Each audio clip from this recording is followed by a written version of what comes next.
Good morning, student. This is Nandita Singh from Lokmanya Tilak School. I am going to explain you chapter 10 of English literature. The chapter name is How Boots Befooled the King Part 1. इसका first part मैं आपको पढ़ा चुकी हूँ, जिसमें मैंने आपको बताया था कि एक बहुत रिच किंग रहता है, वाइजेस्ट किंग रहता है, जो सबसे ज्यादा वाइज रहता है पूरे वर्ल्ड में। तो उसकी एक प्रिंसेस रहती है जो कि बहुत ब्यूटीफुल रहती है। तो सारे जितने मेन होते हैं वो सोचते हैं कि उनकी शादी उस प्रिंसेस से हो जाए, और वो बार बार किंगडम में आकर के किंग को परेशान करते हैं। तो किंग एक सॉल्यूशन निकालता है कि वो कहता है कि सिर्फ वो अपनी प्रिंसेस की शादी सिर्फ उसी से करेगा जो उसको बिफूल कर सके, फुलिश बना सके, मूर्ख बना सके, और वो अपना आधा किंगडम उस पर्सन को दे देगा जिससे वो अपनी प्रिंसेस की शादी करेगा। और अगर कोई इसको करने में अनसक्सेसफुल हुआ तो क्या होगा, वो उसको विपिंग करेगा, यानी उस पर कोड़े बरसाए जाएंगे। तो इसके आगे से अब हम पढ़ेंगे। फिर उसके बाद वहां पर एक रिच मैन रहता है, उसके 3 बेटे रहते हैं, जिसका पीटर, पॉल और थर्ड उसका जो बेटा रहता है उसका नाम रहता है बूट्स। तो ये पीटर और पॉल दोनों ट्राई करते हैं अपना लक कि वो राजा को बिफूल करके उसकी बेटी से शादी कर सके, लेकिन वो दोनों अनेबल रहते हैं। फिर इसके आगे से अब हम पढ़ेंगे, यहाँ तक मैंने आपको पढ़ाया था। His father did not say no, for if anybody was wise enough to befool the king, Peter was the boy. So after Peter had eaten a good breakfast, he set off for the town. फिर क्या होता है, जैसे कि Peter अपना luck try करने के लिए राजा को बिफूल करने के लिए जाता है, और वो अपना लंच ले ब्रेकफास्ट करता है और टाउन की तरफ निकल जाता है। After a while, he came to the king's palace and knocked to the door. Rap, tap, tap. The palace guard asked, "Well, what do you want?" फिर वो क्या करता है, पीटर राजा के पैलेस में जाता है और दरवाजे को नॉक करता है। वहां पर एक गार्ड आता है, उससे पूछता है कि आपको क्या चाहिए। And Peter answered, "Oh, I would only like to have a try at befooling the king." मैं यहाँ सिर्फ, पीटर क्या आंसर देता है कि मैं यहाँ पर राजा को बिफूल करके उसकी प्रिंसेस से शादी करना चाहता हूँ, इसलिए मैं यहाँ आया हूँ। Very well, you shall have your try, the guard thought. He is not the first one who has been here since early this morning. So Peter was taken before the king. और फिर guard क्या सोचता है कि बहुत अच्छे, तुम्हें अपना लक ट्राई करना चाहिए। और फिर वो मन में क्या सोचता है कि तुम एक फर्स्ट पर्सन नहीं हो जो यहाँ पर आए हो, और बहुत सारे लोग आ चुके हैं यहाँ पर ट्राई करने के लिए। तो वो पीटर को किंग के सामने ले जाता है। "Oh, look," said Peter, "yonder are 3 black geese out in the courtyard." Courtyard means आंगन। तो पीटर जाकर के राजा से क्या कहता है, "ओ लुक, देखो, yonder there are, yonder means over here, यहाँ पर, yonder are 3 black geese out in the courtyard." उस आंगन में 3 black geese हैं। तो वो राजा को बेफूल करके ये बोल के उसको बेफूल करने की कोशिश करता है, मूर्ख बनाने की कोशिश करता है। But the king was not to be fooled so easily and did not even look in that direction. लेकिन राजा उसकी बात से बेवकूफ नहीं बनता, और बल्कि वो उस तरफ देखता भी नहीं है जहां पर वो बोलता है। Finally said the king, take him away, give him a whipping, and so they did, and Peter went home bleating like a sheep. और फिर राजा को वो बेवकूफ नहीं बना पाता है, और राजा उससे क्या कहते हैं गार्ड से कि इसको ले जाओ और इसे कोड़े बरसा कर के यहाँ से वापस भेज दो। तो पीटर वहां जाता है और मार खा के फिर उसके बाद वहां से ब्लीटिंग लाइक अ शीप की तरह आवाज निकालते हुए, क्योंकि उसको चोट लग जाती है, उसका बैक पूरा सोर हो जाता है, इसलिए वो आवाज करते हुए वहां से निकलता है. After some days had passed, Paul the second son spoke up. I should like to go and have a try for the princess too. He said again. The father had said nothing. फिर कुछ समय बाद क्या था, उसका जो दूसरा बेटा रहता है रिच मैन का, पॉल, वो भी सोचता है कि वो क्या कहता है कि मुझे भी अपना लक ट्राई करना है, प्रिंसेस को जीतना है. तो वो फादर से कहता है, फादर दोबारा भी कुछ नहीं कहता है. So off Paul went as merrily as a duck in the rain. By and by he came to the castle and then he too was brought before the king. फिर as merrily as a duck in the rain means very happily. तो Paul क्या करता है, बहुत खुशी से वहां से निकलता है और कास्टल की तरफ, महल की तरफ चला जाता है और राजा के सामने ले जाया जाता है. फिर ये राजा से क्या कहता है, oh look, he said to the king. राजा से क्या कहता है, oh look, yonder is a crow sitting in the tree with 3 white strips on his back.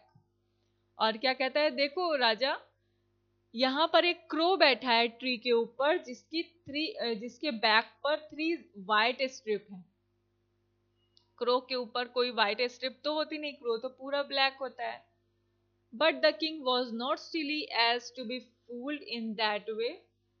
लेकिन राजा इससे भी मूर्ख नहीं बनता है, इस बेवकूफी की बातों से वो मूर्ख नहीं बनता है. Here is the jack, he said, who will soon have more strips on his back than he will like, and ordered his guards take him away and gave him a sound whipping.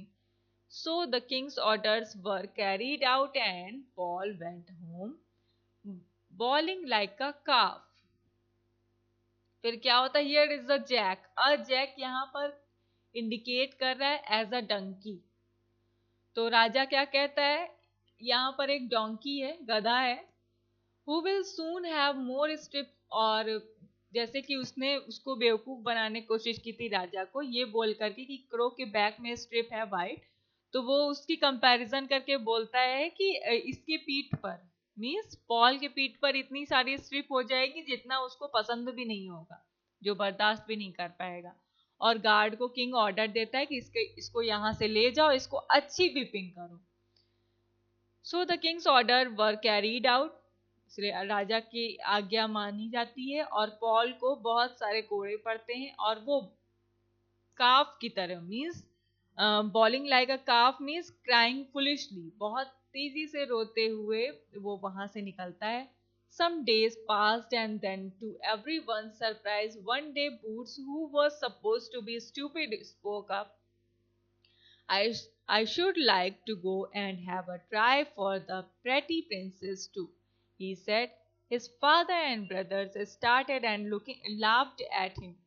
फिर उस कुछ समय बाद क्या होता है, कुछ समय जब बीतता है तो हर एक पर्सन एक सरप्राइज हो जाता है ये सुन करके कि बूट्स भी वहां पर जाना चाहता है अपना लक ट्राई करने के लिए, राजा को भी फूल करने के लिए, उसकी प्रिंसेस से शादी करने के लिए, जिसे बूट्स को एक स्टूपिड पर्सन पर बोला जाता है वहां पर.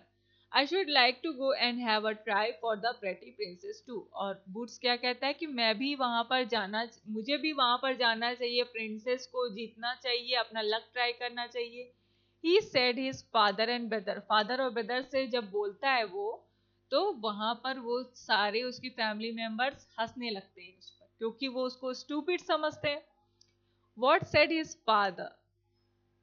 You wish to go where your clever brothers have failed and returned with nothing to show but a good beating. फिर उसके फादर क्या कहते हैं, क्या तुम जाना चाहते हो, तुम ऐसी जगह जाना चाहते हो जहां पर तुम्हारे क्लेवर, बुद्धिमान, चालाक भाई लोग नहीं जीत पाए, और तुम वहां पर जा करके अपना लक ट्राई करना चाहते हो जहां से वो लोग मार खा के आए हैं. The eldest brother mocked him. Mocked means मजाक उड़ाना. उसके सारे जो बड़े भाई रहते हैं उसका मजाक बनाने लगते हैं. What has come over the likes of you? हाँ, this is a pretty business to be sure. That was what they all said, but Boots was determined and begged until his father was glad to let him go just to be rid of him if nothing else.